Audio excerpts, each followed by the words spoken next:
어서오세요.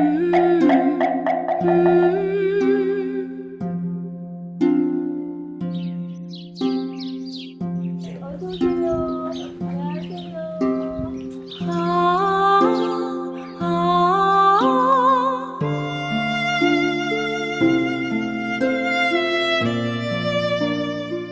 156까지 했나요? 104번. 104번. 예. 자비에 고가 많이 따른다면 어떻게 해서 자비심을 일으키겠는가? 라고 말할 수도 있다. 그러나 중생의 고통을 생각해 보면은 어떻게 자비의 고가 더 많다고 말할 수 있겠는가? 만일 한 가지 고로서 많은 고를 없앨 수 있다면 사랑스러운 이 고통이 나와 남에게 생기도록 해야 된다. 자, 자비의 고가 많이 따른다는 것은 무슨 뜻이죠? 예. 금방 우리 그사님, 회장님 이야기했죠, 그죠? 주변에 고통스러운 사람을 많이 있는데 그 고통을 보는 것이 고통이라고. 그렇죠, 그죠? 몸이 아픈 사람을 보는 것도, 마음이 아픈 사람을 보는 것도, 상황이 어려운 사람을 보는 것도, 그리고 최근에 또 전쟁이 나서 죽어가는 분들도 계시잖아요.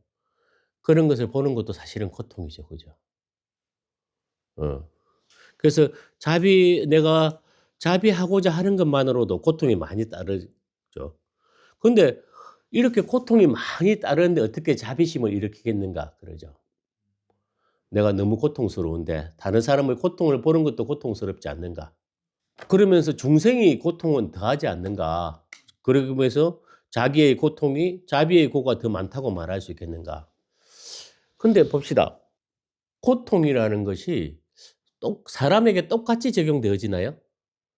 어떤 사람이 전 재산을 잃어버렸어요. 그렇게 했을 때 전 재산을 잃어버린 사람이 내가 돈도 없는데 못 살겠다고 자살할 정도로 고통을 느낀 사람도 있고, 아이고, 이제 돈은 내하고는 별 인연이 없는갑지 뭐. 또 벌면 되지 뭐.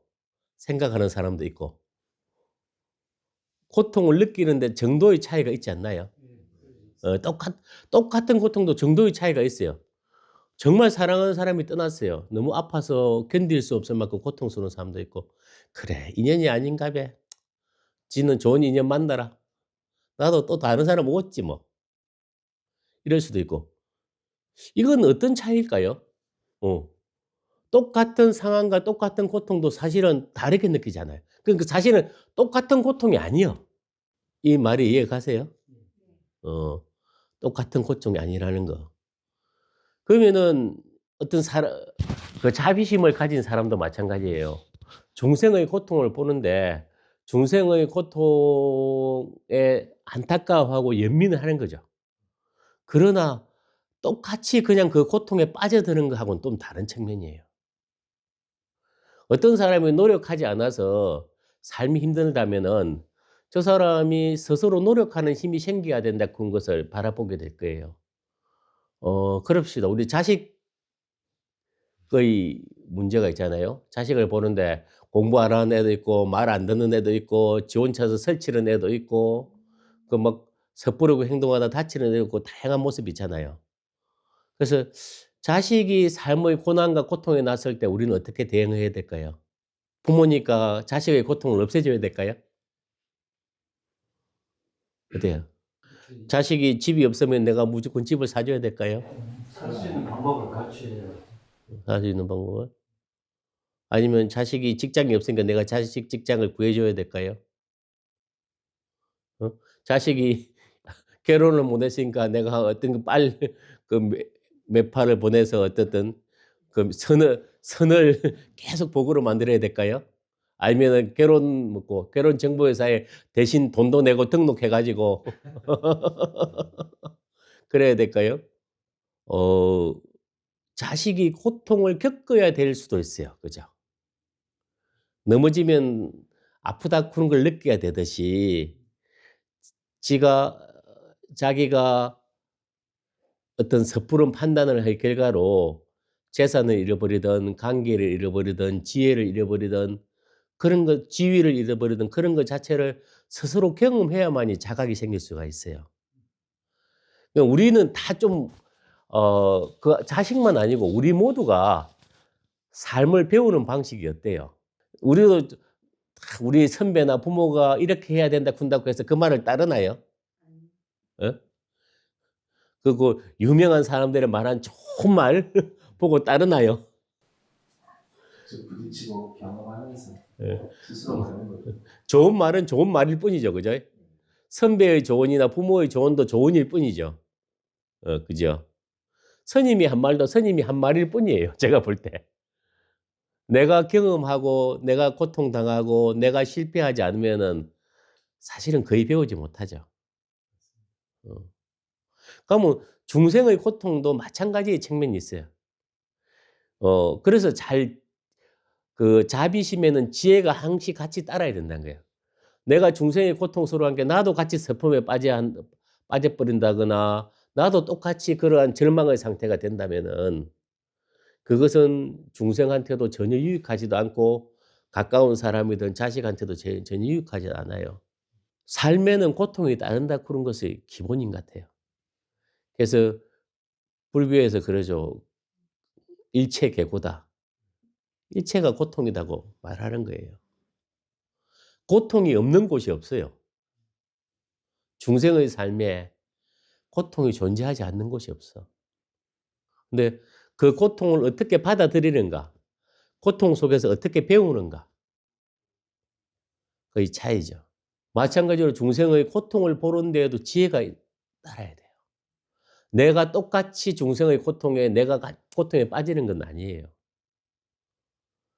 그 고통이 중생에게 어떤 의미가 있는지 또 나에게도 모든 고통에는 나에게 주는 의미들이 있어요. 그걸 같이 봐야 되는 거죠. 그러나 그걸 무시하라 그런 건 아니에요. 연민을 갖고 공감을 하고 어떻게 고통에서 벗어날지를 같이 고민하고 또 내가 그것을 보는 것만이 고통스러운 거지만은 죽어가거나 또 다치거나 그 사람들의 고통이 더욱더 크다는 것을 알아야 된다는 거죠. 그리고 여기에 이제 두 번째 절에 한 가지 고로서 많은 고를 없앨 수 있다면은 사랑스러운 이 고통이 나와 남에게 생기도록 해야 된다.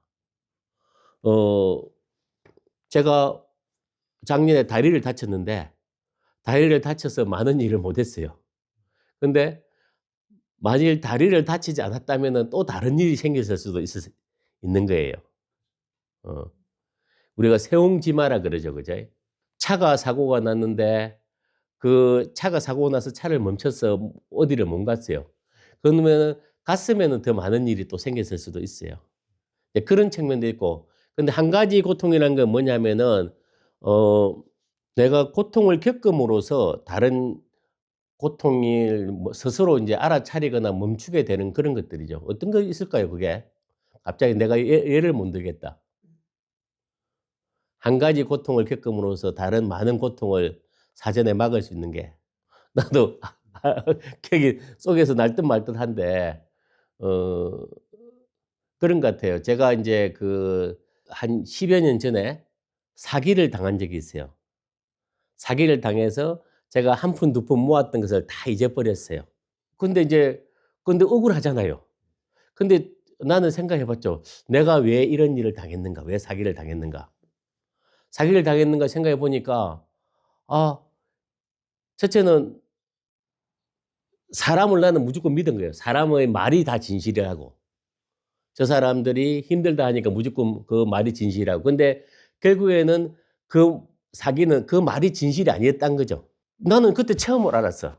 제가 어지간하면 거짓말을 잘 안 했거든요. 그러니까 사람 말이 다 진실이라고 믿은 거야. 그러다가 이제 쫄딱 망한 거지, 제가. 그래서 나도 모르게 그 경험을 겪으면서 이 사람이 거짓말을 하는가 거짓말을 하지 않는가를 사실 조금씩 알아지더라고요. 어떤 말에 있어서. 저것이 진실인가 거짓인가를. 왜냐하면 사기를 해서 쫄딱 망해보니까 그 말이 다 진실이 아니더라고. 그래서 제가 돈을 다 잃어버렸지만은 사실은 진실하지 않은 말을 하거나 거짓말을 하는 사람들이 있다는 것을 아는 거죠. 그래서 이제 그 뒤에는 이제 사람들이 이 사람이 정말 말하는 게 진실한가 아니면 뻥을 치는가 사기를 치는가를 알게 된 거죠. 어. 그래서 이제 제가 그것의 경험이 뭔가 다시 사기를 잘 안 당하게 되는 어 사람들에 대해서 조금 더 알게 되는 그런 계기가 됐던 거거든요. 근데 제가 그런 계기가 아니라면은 저는 지금 또 쏟고 있을 거예요. 뭐 지금도 쏟을 때가 많아요. 제가 뭐 100% 지금이라고 다 진실을 아는 건 아닌데 훨씬 신중해졌죠. 훨씬 신중해졌죠. 그 경험을 겪음으로써. 그러니까 뭐 우리 다 그런 경험 있지 않나요? 뭐 이게 보증서당한 망한 분들 있지 않나? 그죠? 아픈 추억이야. 근데 우리가 그런 경험들이 '아 내가 보증은 함부로 쓰면 안 되겠구나.' 근데 그런 경험 그잖아. 그죠? 그래서 일찍 작은 경험들을 하는 것이 앞에 생길 많은 무수한 문제를 해결할 수 있다는 거죠. 그런 것들이. 그래서 인제 하나의 고통을 생겨나도록 해야 된다, 삶에 있어서. 그래야만 수없이 많은 더 큰 고통이 생기는 걸 막는다는 거지. 그리고 그 고통을 통해서 배울 수 있다는 거지, 우리는. 어.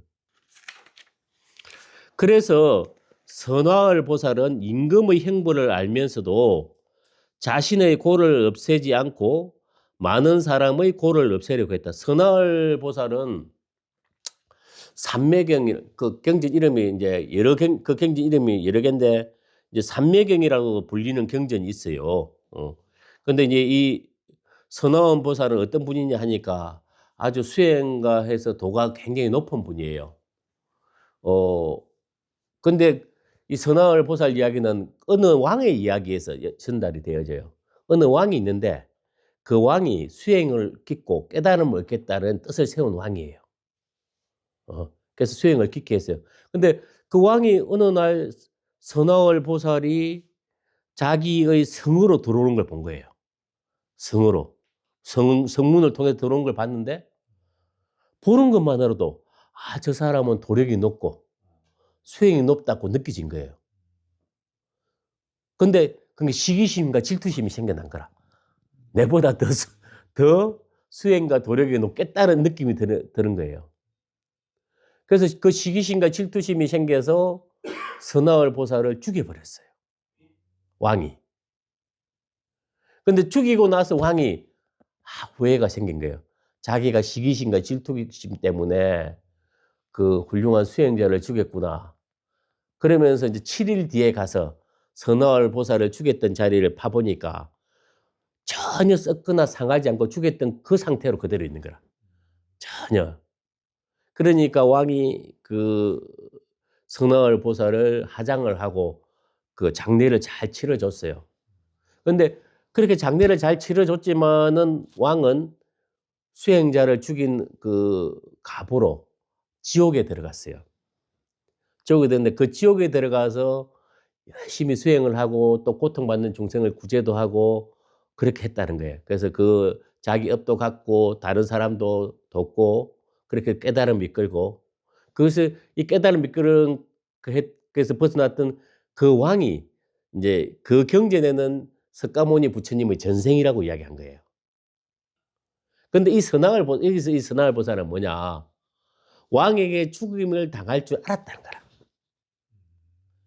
왕에게 죽임을 당할 줄 알았지만은 자기가 그 성으로 들어왔고 죽임을 당했고 그 죽임을 당해서 왕이 다시 후회를 불러일으켰고 후회를 불러일으킨 왕이 다시 더 깊은 수행으로 들어가고 그랬다는 거죠. 그래서 자신의 고통을 이미 알면서도 그래서 이게 그런 게 있죠. 임금의 행보를 알면서도 임금이 어떤 행보를 내릴 줄 알면서도 왕이 자신이 당할 고통, 자신이 죽음을 당할 것을 없애지 않고 그 고통으로서 많은 사람의 고통을 깨달음의 길을 열고자 했다 이런 거예요. 그게 선화을 보살의 이야기예요. 이와 같이 상속을 간암에 익숙해지면은 타인의 고통을 없애는 것을 좋아하므로 영껏 호수에 백조가 내려앉듯이 무간지옥까지도 들어가게 된다. 자, 상속은 이어진다는 것이에요. 상속이 이어진다는 거죠. 어떻게 업이 이어지는 것을 업이나 고통이나 이런 것이 이어지는 것을 가능하면은 그것을 꿰뚫어 볼 수 있으면은 알아차릴 수 있으면은 그 통찰할 수 있으면은 통찰 타인의 고통을 없애는 것을 정함으로 왜 인과가 생겨나고 업이 생겨나고 고통이 생겨나는 것을 통찰한다는 거예요. 알기 때문에 지혜가 생겨났기 때문에 간이라고 하는 것은 사실은 통찰이 생겨났다는 거예요. 지혜가 생겨났기 때문에 다른 사람의 고통을 없애는 걸 좋아한다는 거예요. 고통을 없애는 법을 또 안다는 말이기도 하겠죠. 그죠? 그걸 없애는 법. 그러기에 연꽃 호수에 연꽃이 피어난 곳에 백조가 내려앉듯이 무간지옥까지도 들어가게 된다는 거죠. 우리가 이제 대표적으로 지장보살님이 이제 지옥에 들어가서 지옥이 텅 빌 때까지 중생이 고통을 에서 벗어나게 하고 깨달음을 이끌겠다는 거잖아요. 그 사실은 지옥에 들어간다는 게 힘들지요, 그죠? 남이 고통에서 벗어나기를 바라는데 내까지 그곳으로 들어간다는 것은, 근데 이거는 그만큼 내가 지혜가 생겨나고 또 다른 사람을 도울 수 있는 힘이 있고, 그렇기 때문에 그러한 곳으로도 자연스럽게 마치 연꽃 호수에 내려앉듯이 자연스럽게 그럴 수 있다는 거죠.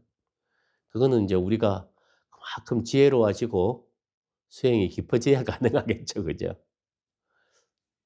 아직은 어때 지옥에 들어갈 만한가요? 들어가기 그렇지. 못 들어가죠, 그죠? 우리는 그 정도로 큰 자비심이 솔직히 없죠, 그죠? 저도 마찬가지입니다.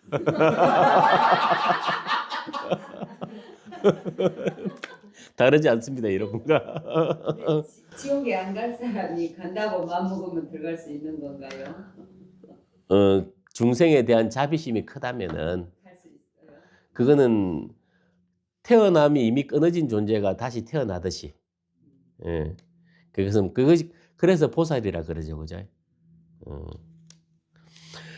중생이 해탈하면 무한한 기쁨의 바다와 같이 그 자체로 최고가 아니겠는가? 나 혼자만의 해탈을 원해 뭘 하겠는가? 이제 행복이 이제 해탈한다는 것은 자유로워진다는 것이고 고통을 짓는 것에서 벗어난다는 것이고, 근데 이제 우리가 어떤 때 기쁘고 행복한가죠, 그죠? 어떤 거는 내가 맛있는 거 먹을 때 행복하고, 어떤 건 내가 좋아하는데 행복하지만은 고통받는 사람들이 행복해지는 걸 보는 거, 그죠? 고통받는 사람들이 고통에서 벗어나는 걸 보는 것, 기쁜 거 목소리에 거하는 걸 보는 것이 정말 기쁜 게 아니겠는가? 그런 이야기죠, 그죠?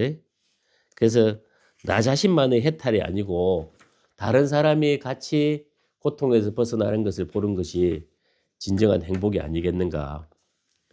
그러나 남을 위해 일을 한다 할지라도 교만에 빠지거나 자신을 놀라운 존재로 생각하지 말아야 된다. 오로지 남을 위하는 기쁨 하나로 이숫가를 바라지 말아야 한다.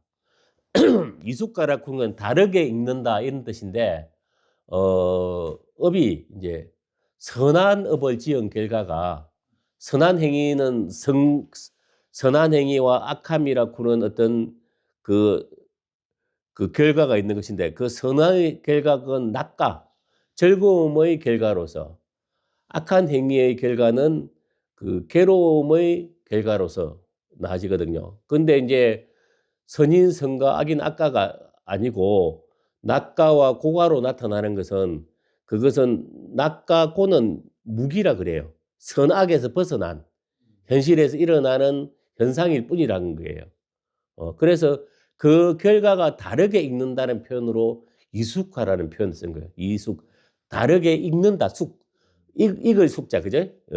그래서 이숙화라 부르는데, 이번에도 이제 우리가 사람들을 돕기 위해서 그 하잖아요. 우리도 라면 봉사 같은 거 하잖아요. 내가 라면 하는데 한 100박스 했어요. 기분 좋잖아요. 뿌듯하고 기분 좋은데, 나도 모르게 또 이제 내가 100박스 했다는 생각을 갖고 있는 거라. 그지? 그 사람들도 야 내가 어려운 사람들을 그 정읍에 공유 냉장고에 100박스씩 기증했다 이가. 내가 했다. 내가 착한 일을 했다라는 것을 갖고 있는 게라. 볼 때마다 자랑한 게라. 내가 어떤 사람인지 하면은 내가 라면 100박스 해갖고 정읍에 어려운 사람들 밥 미있다 이가. 내가 다 미해줬다. 내가 한 것에 대한 자랑하는 마음이 생겨나죠, 그죠? 잘했다는 생각이 있고 또 내가 했다는 것이 생겨나죠. 그렇게 했을 때 우리는 또 그것 자체가 나는 착한 사람이라는 또 상이 생겨나. 나는 남을 돕는 사람이라는 상이 생겨나고. 그렇게 하면은 그것이 이제 또 교만이 생겨나는 거죠. 근데 그거는 사실은 우리가 또 다른 더 강한 정체성을 가지게 돼가지고 정신적으로는 또 다른 후퇴를 하는 거예요. 우리가 이제 수행의 결과가 뭐냐? 수행의 결과가. 수행은 더 잘나지는 것이냐? 더 착해지는 것이냐? 더 특별해지는 것이냐? 그 모든 사이비 종교의 핵심은요. 당신은 특별하다예요. 당신은 다른 사람 못하는 것보다 훨씬 우월한 사람들이라는 거예요. 자기들이. 우월한 집단, 특별한 사람들, 선택된 사람들이라는 거예요. 그리고 우리가 말하는 에고의 핵심도 자기가 더 잘났다예요. 어떻게? 남에 비해서. 남에 비해서 더 잘났기 때문에 자기밖에 모르거든요. 그렇기 때문에 현실, 아까도 말했잖아요. 있는 그대로 보지 못해요. 왜? 내만 잘났으니까. 그래서 우리가 어떤 행위를 하든 그 행위의 결과가 나의 오만으로 내 잘났음으로 기결되어진다면은, 나는 더 특별한 사람으로 기결되어진다면은 그것은 결과적으로 정신적 후퇴가 되어야죠. 그래서 우리가 불교에서 보시를 하고 나서도 그 보시했다는 것도 내려놓는다는 거거든요. 근데 그게 쉽지 않아요. 우리는 내가 했음을 붙잡거든요. 내가 했음을. 말도 내가 한 말이다. 글도 내 글이다. 소유권과 저작권을 주장하거든요. 근데 이 우주에는 본질적으로 소유권과 저작권이 사실은 없어요. 이 전체성에서 일어난 것을 내가 내 입으로라는 통로를 통해서 말했고 내가 글을 썼을 뿐이지. 그래서 제가 어떤 말을 하거나 제가 글을 쓴 걸 갖다가 우리 아시는 분들, 스님 글 좀 쓰시면 되겠습니까? 얼마든지 쓰라 그러거든요. 내 것은 아니다. 나를 통해서 나왔지만은 나 또한 지금의 것들을 통해서 통로 역할을 했을 뿐이지. 근데 에고는 철저하게 자기 것이라 주장해요. 내가 소유하고 내가 지배하고 내가 통제하고. 그래서 내가 했다는 것이 되거든요. 근데 이 내가 했다는 것이 진정으로 내가 했을까라는 것이 수행자는 질문을 던지는 거죠. 깨달음의 과정에서 정말 내가 있는가의 측면과 또 내가 했다는 측면이 있는가. 그 상황과 조건에 따라서 했지만은 강물 위에 배가 지나갔다고 해서 물에 자국이 남나? 강물 위에 배가 지나갔는데 물에 자국이 남냐고. 그런데 우리는 남는다고 주장하는 거라 계속. 내가 어쨌든 저쨌다. 내가 저는 어떤 그 고위 이제 뭐 국장까지 올라갔던 퇴직했던 공무원 하나 만났는데 그분이 퇴직하고 나서 우울증에 걸렸대. 왜냐하면 자기가 면장할 때 막 어떤 그 면에 업적을 많이 남기는데 그 다음 면장에 가서 싹 뒤바꿔버리는 거라. 그리고 자기가 고위공직자 할 때는 다 알아줬는데 그리고 퇴직하고 나니까 아무도 안 알아주니까 자기가 없어진 느낌이 드는 거라. 그래 우울증에 걸렸다 그러더라고. 우리가 매 순간 해야 될 일을 하지만은 그것이 내 것도 아니고 또 마치 지나가는 바람과 같은 것이라. 지나가는 강물과 같은 것이고 그때 그 자리에 내가 있었기 때문에 했을 뿐 아니었어요. 근데 내가 했다는 것을 붙잡을수록 사실은 그거는 또 다른 자기 망상에 사로잡히게 돼요. 또 흘러가지 못하고 지나가는 것인데 붙잡고 있어서 그래서 그것이 나다는 착각을 갖게 돼요. 아까 말한 대로 이 부분은 수행에 굉장히 중요한 지점이에요. 그래서 능은경에는 내가 깨달았다가 주장하는 순간에 마귀에 사로잡힌 것이라 그래요. 50번에 걸쳐서 능은경에 그거 나와요. 내가 깨달았다. 그 순간에 니는 마귀에 잡혔다. 내가 깨달았다. 해서 내가 깨달았다. 또 니들 또 마귀에 잡혔다. 이게 계속 나와요. 깨달은 나도 없다는 것이지. 무엇을 한. 그냥 상황과 조건이 이루어져서 내가 했을 뿐. 이란 거죠. 근데 이게 참 어려워요. 근데 내가 한 것을 자꾸 붙잡고 있게 되죠. 제가 어떤 절에 임시 주지를 할 때인데, 그 절에 노보살님이 그 지장탱화인가? 어떤 탱화를 자기가 하셨어요. 그래서 그 제일날 되면은 거기에는 여러 가지 이제 탱화가 한 6, 7개 있는데 자기가 재물을 가져고 그 탱화 앞에만 딱 놔요. 뭐 떡하고 과일을 자기가 불사한 탱화 앞에만. 그리고 그것도 싹 다 가져가요. 내가 한 탱화라는 거죠. 자기가 불사했는데 그 불사의 주인이 자기다는 거예요. 그리고 그 부처님의 주인도 자기고. 그래서 거기다만 곡물을 넣고 거기 놓은 건 또 자기가 싹 다 가져가고. 그때 연세가 80년. 그것을 보는 신도들이 좋아하는 사람 한 사람도 없더라고. 그 사람이 진심으로 보시겠다고 아무도 생각하지 않아. 그런 거예요. 내가 한 것을 계속 주장할 때 우리가 봐요. 내가 이랬어. 내가 했고. 우리가 그거 보면은 우리도 그리 많이 하고 나이가 들어가서 내가 쨌는 데 있잖아. 전에 그자 하면서 그런 날 정말 많이 하거든요. 그것들을 내려놔야 돼요. 내가 한 것이 아니고 내가 그때 필요해서 내가 했어. 근데 그것 또한 지나갔어. 그 과거의 것을 붙잡을수록 나는 낡은 것에 사로잡히고 묶이게 돼요. 그리고 자기만의 세계에 묶이게 돼요. 그래서 이 지점이 되게 중요한 지점이기도 하고 참 어려운 지점이기도 해요.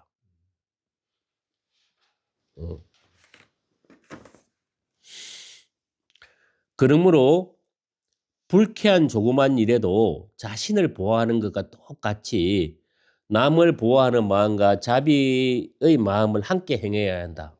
세상에 이제 불쾌한 일이 생겨나죠. 자신을 보호하는 것과 똑같이 남을 보호하는 마음과 그러니까 내한테 불쾌하면 다른 사람도 불쾌하다 생각해야죠. 내가 반말을 들어서 기분 나쁘면은 다른 사람에게 반말을 하지 말아야 되는 거죠. 그죠? 내가 말없이 아무 때나 가져갔으면은 내가 그 기분 나쁘잖아. 그럼 다른 사람, 그럼 내가 느끼는 불쾌감도 다른 사람과 똑같이 느낀다는 거예요. 그래서 나를 보호하듯이 다른 사람의 마음도 같이 보호해야 된다는 거죠. 자기가 당하는 것은 뒷걸 하나도 막, 그죠? 그 몸소리 치면서 남한테는 함부로 하는 분들이 계시잖아요. 그러니까, 우리는 그것을 동일하게 느껴야 된다고 말하는 거예요. 항상 함께하는 습관으로 다른 이의 정열의 방울에 실체는 없지만은 나라고 의식하고 있다. 그런데 다른 사람의 몸은 어찌하여 나라고 보지 않는가? 나의 몸을 타인으로 놓고 보는 것은 어렵지 않다. 내가 나의 몸이라든가 피라든가 이것을 나는 나라고 느끼고 있다는 거야. 근데 내가 내 몸을 보고서 나라고 느끼고 있다면은 다른 사람도 내가 아닌가 하고 말하는 거예요. 나의 몸을 타인으로 놓고 보는 것은 어렵지 않다. 나 자신에게는 흠이 있고 타인은 바다와 같은 공덕이 있음을 알았으니 아집을 완전히 버리고 타인을 받아들이는 수습을 해야 된다. 이게 뭐냐면은 제가 그런 말 했죠. 카르마의 본질은 나에게 하는 것이든 타인에게 하는 것이든 다 나에게 돌아온다 그랬죠. 그거 다 나에게 돌아와요. 그러면은 내가 내 자신을 위해서 잘 먹고 잘 살기를 한 우선 뭐 내가 또 잘 먹고 잘 살겠죠. 열심히 가면은. 근데 다른 사람을 위해서 그렇게 한 것도 또 나에게 돌아온다는 거예요. 좋게 한 것이. 근데 나만의 이익을 위해서 살다 보면 다른 사람을 희생하는 경우가 많잖아요. 예를 들어서 내가 돈 벌기 위해서 불량식품을 팔았다. 내한테는 이익인데 다른 사람한테는 해악이잖아요. 그 결과는 어떨까요? 사실은 나한테도 해로서 돌아오겠죠. 왜? 타인에게 해를 끼쳤으니까. 그래서 우리가 타인에게 한 것들, 타인이 행복할 수 있게 한 것들, 배려한 것들, 찬물 하나 준 것들, 따뜻한 말을 한 것들, 그 모든 것은 나에게 공덕으로 돌아온다는 거예요. 근데 나만을 위해서 했던 것들, 다른 사람을 고려하지 않고 나만을 위해서 했던 것들은 자연스럽게 타인을 해칠 수도 있기 때문에 사실은 해악으로 돌아올 가능성이 많다는 거예요. 그래서 이게 표현한 거예요. 나에게는 흠이 있고 타인은 바다와 같은 공덕이 있다고 알았으니 나에 대한 집착을 내려놓고 다른 사람을 받아들이는 수습을 해야 된다. 그것을 길들여야 한다고 표현한 거예요. 다른 분들에게 그 사람들이 행복해질 수 있게 돕는 행위를 한 그 결과가 공덕으로서 나에게 돌아온다고 지금 다 이야기하고 있는 거예요. 근데 이제 사실은 우리는 그런 생각 안 하죠. 니는 니고 내는 내다 생각하죠. 그래서 내가 하는 행위로 다른 사람이 고통을 받든가 기분 나쁘든가 재물을 잃어버리든가 신경 쓰지 않죠. 그럼 그 신경 쓰지 않은 결과는 자식만 이익을 원했기 때문이거든요. 그 결과는 다시 자신에게 고통으로 돌아와요. 자신이 남의 것을 훔쳤으면은 자신의 것을 잃어버렸을 거고, 자신이 타인을 해쳤으면은 자신이 해침을 당할 것이고, 자기 행위의 결과들이 그대로 돌아오는 거예요. 그래서 모든 공덕은 다른 사람에게 있다고 이야기한 거예요. 공덕의 근원은. 그래서 우리가 타인의 것을 받아들이는 수습을 해야 된다고 이야기한 거예요. 손, 발 등은 몸의 한 부분으로 인정하면서 어찌 이와 같이 몸을 가진 부분들을 어찌 중생의 한 부분으로 인정하지 않는가? 손은 손이고 발은 발이라고 말하지만은 손에다가 한번 탁 치면은 우리 전체가 다 고통을 느끼죠. 그건 뭐냐면은 연결되어 있다는 거거든요. 그럼 우리는 분리되어 있다고 느끼죠, 그죠? 니는 니고 나는 난 거지. 니가 아픈 거하고 내하고 뭔 상관 있노? 싶은데 손과 발과 같다고 중생은 말한 거예요. 제가 벼롱나무 예를 많이 들죠. 벼롱나무에 가지가 많은데 가지가 각 가지마다 나고 다른 가지는 다른 가지라고 이야기해요. 그래서 한 가지를 꺾어요. 그러면 다른 가지에게는 충격이 가지 않을까요? 하나의 뿌리에 한 나무거든. 근데 인간은 우리가 바다에 있어요. 파도가 쳐요, 파도가. 큰 파도 있고 작은 파도 있고 삼각 파도 있고 넓적 파도 있어요. 파도는 본질적으로 뭐죠? 바다잖아, 바다. 파도는 드러난 낱낱이 파도인 것지만 실제 낱낱이 파도가 아니잖아. 바다가 움직이는 모습일 뿐이잖아, 그제? 그 중생계 전체도 사실은 그렇다고 말하는 거예요. 우리가 타인에게 한 것이 나에게 돌아온다는 것은 사실은 우리가 하나다고 계속 이야기하고 있는 거예요. 우리가 느끼지 못해서 우리는 개별적으로 독립적으로 분리되어 있다고 말하는데 카르마는 그런 게 드러나지 않아. 하나이기 때문에 내가 손을 뻗은 결과가 다시 내한테로 들어오는 모습이라. 그 모든 것이 그 모든 충격파가 나한테 돌아와. 그거는 우리가 분리되어 있지 않기 때문에 일어나는 현상이라니까. 그런데 우리는 분리되어 있다고, 개별화되어 있다고, 어떤 우리의 생각과 망상 속에 쌓여 있다고 지금 이야기하고 있는 거예요.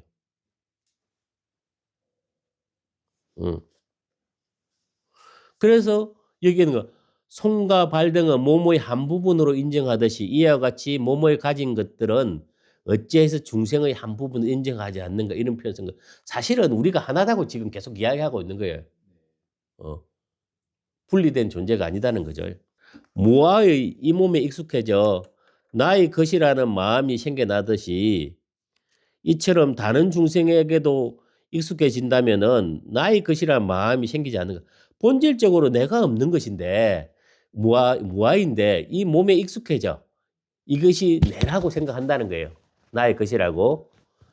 그 마음이 생겼는데 이처럼 다른 중생에게도 익숙해진다면 나의 것이라는 마음이 왜 생기지 않겠는가. 이와 같이 남의 이익을 위해 일한다면 놀라움도 교만도 생기지 않는다. 나 자신을 먹이는 것으로도 바라지 않는다. 모두의 이익을 위해서 일한다면은 그것 자체가 다 내기 때문에 나 자신을 먹이는 것으로 보답을 바라지 않는다고 말하는 거예요. 저기서 이제 무아의 몸에 익숙해져 나의 것이란 것이 생겼고 다른 중생에게 익숙해진다면 나의 것이란 마음이 왜 안 생기겠는가. 그러니까 본래 내가 없는데 나의 거란 마음이 생겼듯이 중생에게 익숙해진다면 중생도 나의 것이라고 생각해진다는 뜻이죠. 그죠? 그러므로 불쾌한 조그마한 일에도 자신을 보호하는 것과 똑같이 타인에게도 자비심과 돌보는 마음으로 행하도록 수습해야 한다. 그러기에 구원자 간세음보살은 대자비심으로 중생의 윤회에서 생기는 두려움을 없애기 위해 당신의 이름에도 가피를 내렸다. 간세음보살 우리가 명호를 부르잖아요. 간세음보살의 명호를 부르면은 그 명호 자체에게 가피를 내렸다는 거예요. 내 이름을 부르는 것만으로도 고통에서 벗어난다는 것에 대해서 또 구원을 얻는다는 것에 대해서 그래서 중생을 위해서 중생이 윤회의 길을 걸어가는 가운데서 어마어마한 고통을 당하니까 이 간세음보살이라는 말과 같고 길을 이용하도록 그래서 자기 이름에 가피를 내렸다는 거예요. 간세음보살을 부르는 것만으로도 하재의 피해서 물의 피해서 도적의 난에서 또 고통에서 벗어날 수 있는 그러한 가피를 내렸다는 거죠. 어떻게 이게 좀 이해가 되세요? 이해는 된대요. 현실적으로 많은 문제가 부딪히죠. 어떤 문제가 부딪힐까요? 애틋한 마음은 드는데 스스로 고통을 내가 진짜 얼마나 느끼고 있을까. 그렇죠. 세상의 모든 고통을 내가 다 느끼고 다 질 수는 없어요. 다 감당할 만한 우리가 힘도 가지 못하고. 근데 이제 우리가 무엇보다도 자기 중심적이기 때문에 그 사람의 상황과 마음에 대한 이해 자체가 부족할 때가 많아요. 그 고통을 우리가 다 느껴야 된다는 건 아니고, 그러니까 그 사람이 그렇게 된 데에는 그 사람의 상황과 그 사람의 감정과 행동 방식이 다 있거든요. 근데 우리가 그 사람을 이해하면 될수록 이제 미워하거나 첫째는 공격하지 않고 비난하지도 않고 무시하지도 않고 좀 더 포용하는 방식으로 나갈 수 있겠죠. 그렇지 않게 되면 우리는 이제 상대를 외면하거나 무시하거나 우리가 봤을 때는 뭐 저런 게 다 있어 하면서 비난하거나 공격하거나 이렇게 되거든요. 그러니까 이해와 포용이 생겨나야 돼요. 이해와 포용이. 이해와 포용이 생겨나기 위해서는 내가 내 중심적인 상에서 조금씩 벗어나야 돼요. 그러니까 자기 욕망에만 빠져 있는 사람은 다른 사람이 보이지 않아요. 자기 견해에만 빠져 있는 사람도 다른 사람이 보이지 않아요. 내 욕망과 견해에서 벗어나야 이 사람이 이렇구나 하는 것들이 생겨나고 이해도 생겨나고 포용도 돼요. 이해가 생겨나고 포용이 되면 배려할 수 있죠. 또 이끌어 줄 수도 있고. 병문안을 갔는데 이제 며칠 안 남았는데 봉투에다 몇십만 원 넣어놓고 오는데 그 사람 손만 꽉 잡고 왔을 뿐이지 내가 해줄 수도 없다는 게 참 그게 너무 마음이 아프더라고요. 마음이 아프지만은 그렇게 해야죠. 그러니까 내가 타인의 모든 고통을 들어줄 수는 없어요. 능력도 안 되고. 내가 할 수 있는 최선을 다하면 되는 거예요. 내가 해야 될 일을. 그것을 대신 진다는 게 아니고. 왜냐면 그 사람의 삶은 그 사람이 겪어 나가야 되는 지점들이 있거든요. 죽음도 그 사람이 죽어가야지. 미안하지만은 살 때 되면 살아야 되듯이. 그것이 세상의 순리이고 법칙인데. 근데 이제 공부를 하다 보면은 여기 보면은 이제 보살님들은 지옥에 있는 중생의 고통까지도 내가 다 끼안고 막 이거를 좀 막 교류하고 현실하고 그거는 내가 그 수준이 돼야지. 스님은 지옥 안 가신대잖아요. 스님 나갈 거리가 어떻게 해요? 내가 그 수준이 돼야 되는 게고, 감당할 만큼 그런 것을 내가 정말로 진실로 알고 감당하고 이끌어 줄 수 있는 만큼 돼야 되는 거고, 그렇지 않을 때는 오지랖 피우지 말아야지. 저는 반대 생각도 하거든요. 남이 나한테 그만큼 고맙게 대했고 배려했던 거에 대해서 내가 전혀 모르고 지냈던 거예요. 그리고 시간이 가면서 알게 되다가 뒤늦게 알면서 새삼 미안하고 고맙고 그걸 몰라줘서 저 사람이 내게 내가 서운하게 했겠구나라는 생각이 드는 것도 비슷한 맥락이지 않나요? 아니, 연결되어 있어요.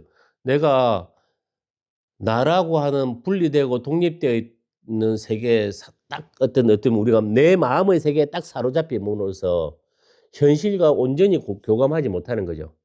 또 현실을 있는 그대로 보지 못하는 거죠.